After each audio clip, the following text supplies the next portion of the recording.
কারা বাংলাদেশের রাজনীতিতে সরাসরি নির্বাচনে লড়াই করবেন, ষড়যন্ত্র করলে কলিজা ছিঁড়ে দেব, অর্থাৎ বাংলাদেশের রাজনীতি এই মুহূর্তে একটা অন্য প্রান্তে। এখানেও সেই জুলাই গণ অভ্যুত্থানের দিকেই নজর দিয়ে সেই প্রতিনিধিকেই তুলে আনা নাহিদ ইসলাম। নাহিদও কিন্তু এবার নির্বাচনে সম্ভাব্য প্রার্থী হতে চলেছে তার দল থেকেই, এমনটাই কিন্তু আমাদের কাছে তথ্য রয়েছে। বাংলাদেশের নির্বাচনের আবহাওয়ার সেই নির্বাচনী আবহের মধ্যে উদ্দীপনা এখন তুঙ্গে। রাজনৈতিক দলগুলির নীতি নির্ধারণ কমিটি কাকে কোন কেন্দ্রে প্রার্থী করা যায় তা নিয়ে ব্যস্ত। কোন কেন্দ্র থেকে কাকে প্রার্থী করলে নির্বাচনী ফলাফল ভালো আসতে পারে তা নিয়ে চলছে নানা কাটা ছেঁড়া যোগ বিয়োগ। ইতিমধ্যেই আমরা আগেই জানিয়েছিলাম বিএনপি এবং এনসিপি এবং তার সঙ্গে আর কোনো সহযোগী দলকে নিয়ে বাংলাদেশে আওয়ামী লীগের বিরুদ্ধে কঠিন লড়াই করা যায় কিনা সেই পরিকল্পনার কথা আমরা আগেই জানিয়েছিলাম।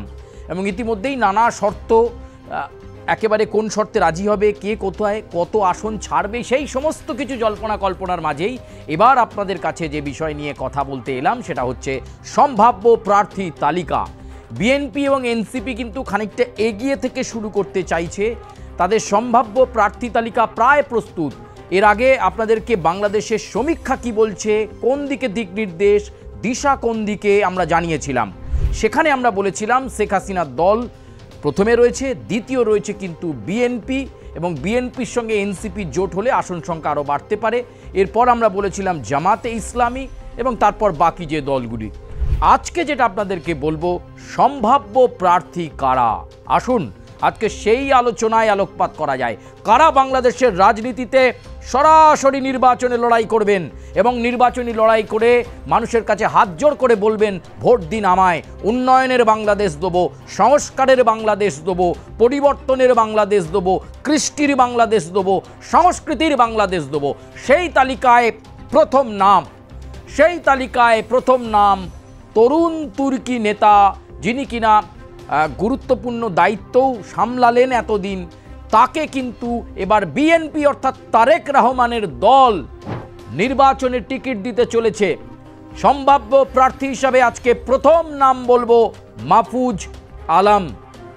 এই মাহফুজ আলমকে নিয়ে কিন্তু একটা উন্মাদনা তুঙ্গে রয়েছে, তার ফেস ভ্যালু রয়েছে, তার ইমেজ খুব ভালো, তার ভাবমূর্তি অত্যন্ত স্পষ্ট এবং স্পষ্ট বক্তা মাহফুজ আলম। সেই মাহফুজ আলমকে বিএনপি গুরুত্বপূর্ণ কেন্দ্রে টিকিট দিচ্ছে, অর্থাৎ সম্ভাব্য প্রার্থী মাহফুজ আলম তিনি থাকছেন, এমনটাই কিন্তু আমরা জানতে পাচ্ছি। একটা জল্পনা কল্পনা ছিল যে তিনি কোন দলের হয়ে দাঁড়াবেন, কিন্তু মোটামুটি বিএনপির সঙ্গে কথা পরিষ্কার হয়ে গেছে। তার পরিবারের সদস্য এবং মাহফুজ আলমের বাবা বলেছেন ছেলেই সিদ্ধান্ত নেবেন তিনি কোন দল থেকে নির্বাচনে লড়বেন। বাংলাদেশে সম্ভাব্য প্রার্থী মাহফুজ আলম লড়বেন বিএনপি থেকে। এরপর যে বিষয়টা নিয়ে আসবো, আমি আগেও বলেছিলাম আবারও বলবো, যাকে বাংলাদেশে এই গণ অভ্যুত্থানের সময়, জুলাই গণ অভ্যুত্থানের সময় দেখা গিয়েছিল সামনের সারিতে থাকতে এবং কয়েকদিন আগে পথসভা করতে গিয়ে মেজাজ হারিয়েছিলেন সেই জাতীয় নাগরিক পার্টির সদস্য অবশ্যই সার্জিস আলম। সার্জিসকে নিয়েও কিন্তু একটা গুরুত্বপূর্ণ তথ্য রয়েছে যে তিনি অত্যন্ত স্পষ্ট বক্তা, মেজাজ হারিয়ে কদিন বলেছিলেন এই বাংলাদেশের নির্বাচনী আবহের মধ্যে হঠাৎ তিনি বক্তব্য রাখছিলেন, সেই সময় বিদ্যুৎ চলে যায়, তখন সার্জিস বলেছেন ষড়যন্ত্র করলে কলিজা ছিঁড়ে দেব, অর্থাৎ বাংলাদেশের রাজনীতি এই মুহূর্তে একটা অন্য প্রান্তে। এবং সার্জিসের এই বক্তব্য মুহূর্তে ভাইরাল হয়েছে। বাংলাদেশের সাধারণ নির্বাচনে সম্ভাব্য প্রার্থী সার্জিস আলম, অবশ্যই সার্জিস আলমের কথা বলতে হবে। এবং সার্জিসও কিন্তু এই অভ্যুত্থানের সময় প্রথম থেকে নেতৃত্ব দিয়েছে, ছাত্রদেরকে সংগঠিত করেছে, বিভিন্ন বিশ্ববিদ্যালয় প্রতিষ্ঠানের সঙ্গে তার একটা নিবিড় যোগাযোগ রয়েছে, সেই জায়গাটাকে সামনে রেখে আন্দোলনের মুখ হয়ে উঠেছিলেন সার্জিস। এবার কি সার্জিস সাংসদ হওয়ার জন্য, দেশে নির্বাচিত প্রতিনিধি হিসাবে হওয়ার জন্য এই নির্বাচনী লড়াইয়ে সফল হবেন সেটা কিনা পরে বলা যাবে বা পরে সেটা বোঝা যাবে, কিন্তু আপাতত সার্জিস আলম তিনি প্রার্থী হচ্ছেন, এটা পরিষ্কার সম্ভাব্য প্রার্থী তিনি। আজকে মূলত আমরা বিএনপি এবং এনসিপি শিবির থেকে কারা প্রার্থী হতে পারে সেই সম্ভাব্য প্রার্থীর নাম বলছি। 1 নম্বরে বলেছি মাহফুজ আলমের নাম, 2 নম্বরে সার্জিস আলম, আর এবার যার কথা বলবো তিনিও এক গুরুত্বপূর্ণ মুখ, যাকে নিয়ে বারবার বিতর্ক তৈরি হয়েছে, কিন্তু বিতর্কের মাঝেই যিনি কিন্তু তার লড়াকু মনোভাব বারবার দেখিয়েছেন বাংলাদেশের রাজনীতিতে। তিনিও এক তরুণ তুর্কি নেতা, তিনিও এক তরুণ তুর্কি বলা যেতে পারে বক্তা, অত্যন্ত সুস্পষ্ট বক্তা, এবং এখানেও সেই জুলাই গণ অভ্যুত্থানের দিকেই নজর দিয়ে সেই প্রতিনিধিকেই তুলে আনা নাহিদ ইসলাম। নাহিদও কিন্তু এবার নির্বাচনে সম্ভাব্য প্রার্থী হতে চলেছে তার দল থেকেই, এমনটাই কিন্তু আমাদের কাছে তথ্য রয়েছে। তাহলে আপাতত 3টে নাম আপনাদেরকে বললাম, কিন্তু আরও নাম তালিকায় রয়েছে, আপনাদেরকে বলবো। এবং আজকে বলতে পারেন বাংলাদেশের সম্ভাব্য প্রার্থী তালিকার মধ্যে বেশ কয়েকটা নাম আজকে পর্ব 1-এ বলে যাচ্ছি। প্রত্যেকটা পর্বে পর্বে আপনাদের কাছে সেই নামগুলো থাকবে যে বাংলাদেশে নির্বাচনের যে তৎপরতা, যে তামঝাম, সেটা কিন্তু শুরু হয়ে গেছে। যদিও সমীক্ষা বলছে আওয়ামী লীগ ফেরত আসছে, কিন্তু বিএনপি নাছোড় মনোভাব। সমীক্ষা বলছে বিএনপি এককভাবে পেতে পারে 75টা, এনসিপি যদি আরও বেশ কয়েকটা আসন পায় তাহলে দুজনের জোট, এবং তার সঙ্গে এই বৃহত্তর জোটে যদি আরও কেউ আসে তাহলে মোটামুটি ভালো টক্কর দেওয়া যাবে আওয়ামী লীগকে। এই চিন্তাভাবনা কিন্তু এই মুহূর্তে বিএনপির মধ্যে কাজ করছে। ফলে এনসিপির দাবিকে তারা গুরুত্ব দিয়ে দেখছেন। এমনকি এই মাহফুজ আলমকে নিয়ে যখন একটা ভাবনা চিন্তা হচ্ছিল যে তিনি কোথা থেকে লড়বেন, এনসিপি থেকে লড়বেন নাকি অন্য কোথায়, তখন আগ বাড়িয়ে বলা যেতে পারে বিএনপি তাকে অ্যাপ্রোচ করে এবং মাহফুজ আলম লড়ছেন বাংলাদেশের নির্বাচনে, নাহিদ ইসলাম লড়ছেন, সার্জিস আলম লড়ছেন। এই মোটামুটি সম্ভাব্য প্রার্থী তালিকার কথা আপনাদেরকে বলছি। আরও প্রার্থী তালিকার নাম আমি অবশ্যই আপনাদের কাছে বলবো। সেটা হচ্ছে আরও একটা গুরুত্বপূর্ণ কেন্দ্র, ঢাকা 3।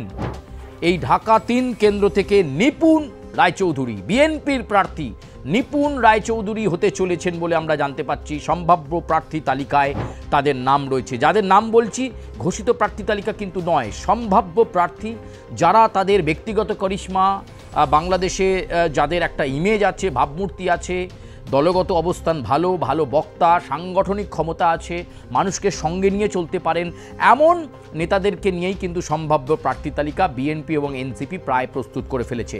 নিপুণ রায়চৌধুরীর কথা আপনাদেরকে বললাম। নিপুণ রায়চৌধুরীর পর ঢাকা 4 এই কেন্দ্র থেকে তানভীর আহমেদ রবিন। আবার বলবো নামটা, তানভীর আহমেদ রবিন। এই তানভীর আহমেদ রবিন কিন্তু তার একটা সাংস্কৃতিক ব্যাকগ্রাউন্ড রয়েছে, তিনিও কিন্তু একটা সাংগঠনিকভাবে অত্যন্ত ভালো নেতা এবং বিএনপির অত্যন্ত একটা শক্তিশালী মুখ এই তানভীর।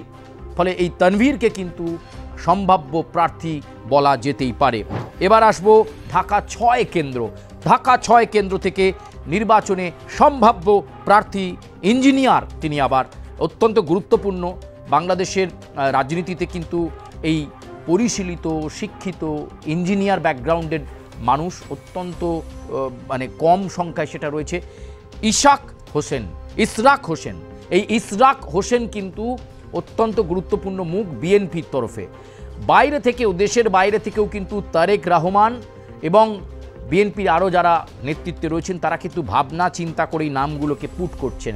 এক্ষেত্রে ইশরাক হোসেন কিন্তু অত্যন্ত গুরুত্বপূর্ণ, তিনি প্রতিদ্বন্দ্বিতা করতে পারেন ঢাকা 6 কেন্দ্র থেকে। এরপর আমি যার কথা বলবো তিনি একজন বিখ্যাত ব্যারিস্টার। বাংলাদেশের আবর্তে ব্যারিস্টারিতে তার প্রবল নাম রয়েছে। অত্যন্ত একজন পরিশীলিত এবং স্বচ্ছ ব্যক্তিত্ব, যাকে বিএনপি এবারে নির্বাচনে প্রতিদ্বন্দ্বিতা করাতে চায় ঢাকা 7 কেন্দ্র থেকে। তার নাম হচ্ছে নাসিরউদ্দিন আহমেদ অসীম। তাকে কিন্তু এবারে নির্বাচনে প্রতিদ্বন্দ্বিতা করাতে চায় বিএনপি।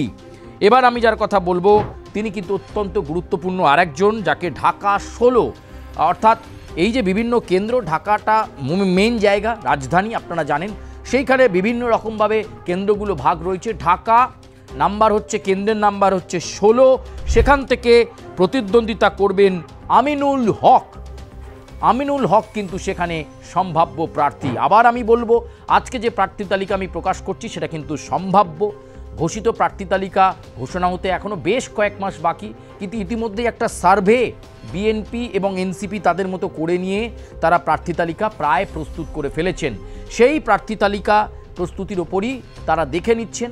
যদিও এক একটা কেন্দ্রে 2 জন 3 জন 4 জন করে দাবিদার রয়েছে বাংলাদেশে, কিন্তু আসলে আওয়ামী লীগের সঙ্গে যদি লড়াইয়ে থাকতে হয় তাহলে শক্তিশালী, বরিষ্ঠ, শিক্ষিত, পরিশীলিত এবং তরুণ তুর্কি নেতাদেরকে সামনে আনতে হবে।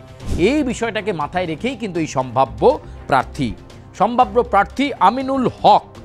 এরপর ঢাকা 18 এই কেন্দ্র থেকে সম্ভাব্য প্রার্থী এস.এম.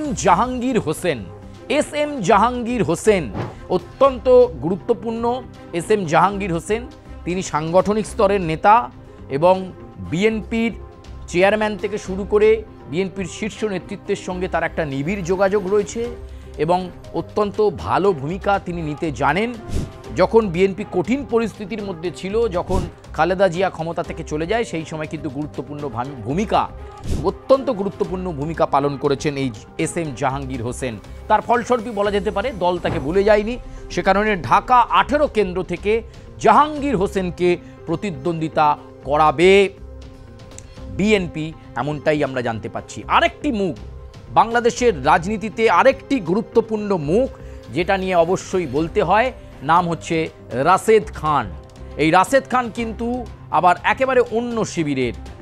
রাশেদ খান কিন্তু সার্জিস আলম বোঝেন না, রাশেদ খান কিন্তু নাহিদ বোঝেন না, রাশেদ খান বোঝেন বাংলাদেশের অধিকার রক্ষা। তাই তার পক্ষ থেকে যেটা জানা যাচ্ছে যে তার দলের পক্ষ থেকে কিন্তু রাশেদ খান বাংলাদেশের নির্বাচনে সম্ভাব্য প্রার্থী হতে চলেছে। অত্যন্ত স্পষ্ট বক্তা এই রাশেদ এবারে নির্বাচনে প্রার্থী হবেন। অবশ্য তিনি যুক্তি তুলেছেন যে যারা সরকারে রয়েছে, অন্তর্বর্তী সরকারের উপদেষ্টাতে রয়েছে, তাদের তো দায়িত্ব যতক্ষণ পর্যন্ত সুষ্ঠু নির্বাচন না হচ্ছে ততক্ষণ পর্যন্ত পদত্যাগ না করা। তাহলে এই যে উপদেষ্টাদের নাম শোনা যাচ্ছে যারা পদত্যাগ করে নির্বাচনে প্রতিদ্বন্দ্বিতা করবেন, এটা কি করে সম্ভব? বাংলাদেশের মানুষকে তো এটা চোখে ধুলো দেওয়া। অন্তর্বর্তী সরকারে ডক্টর ইউনূসের সঙ্গে যে সমস্ত উপদেষ্টারা রয়েছেন তার মধ্যে থেকে অনেকে নির্বাচনে লড়বেন, পদত্যাগ করে নির্বাচনে লড়বেন। আসলে তারা চাইছেন আসন, তারা চাইছেন মসনদ।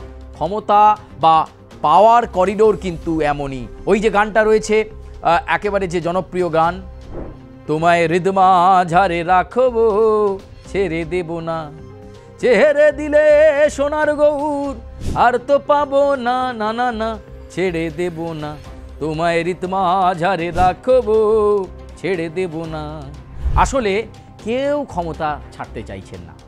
অনেকে বলছেন যে কেউ কোনোদিন হয়তো জীবনে ভাবেননি নেতা হবেন, উপদেষ্টা হবেন, হয়ে গেছেন, বাড়ি হয়েছে, গাড়ি হয়েছে, কোটি কোটি টাকার সম্পত্তি হয়েছে, অ্যাসেট হয়েছে, সেই পাওয়ার কি ভোলা যায়? তাই তো অনেকেই চাইছেন এবার নির্বাচনে লড়তে, নির্বাচনে জিতে এসে অন্তত কিছু একটা গুছিয়ে নিতে।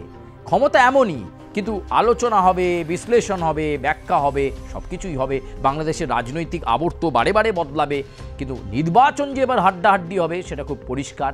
আপনাদেরকে আজকে বেশ কয়েকজন সম্ভাব্য প্রার্থীর নাম বললাম, আগামী পর্বেও আরও বেশ কয়েকজন সম্ভাব্য প্রার্থীর নাম বলবো বিভিন্ন রাজনৈতিক দল থেকে, যারা এবারে বাংলাদেশের নির্বাচনে প্রতিদ্বন্দ্বিতা করবেন। আপাতত আজকের এই প্রার্থী তালিকা বা এই সম্ভাব্য প্রার্থী তালিকা এই পর্যন্ত, কিন্তু আগামীতে আর কারা কারা উঠে আসছেন সম্ভাব্য প্রার্থী তালিকায় জানতে অবশ্যই চোখ রাখুন আমাদের এই প্ল্যাটফর্মে। লাইক করুন, সাবস্ক্রাইব করবেন এবং অবশ্যই আপনাদের মতামত জানাবেন। প্রচুর বাংলাদেশের মানুষজন আছেন যারা সত্যি মতামত দিচ্ছেন। মতামত যে শুধু আমাদের পক্ষেই যেতে হবে এমন নয়, স্বাধীন গণপ্রজাতন্ত্রী বাংলাদেশ, তাই আপনারা আপনাদের মতামত আপনাদের মতো করে ব্যক্ত করুন। ধন্যবাদ।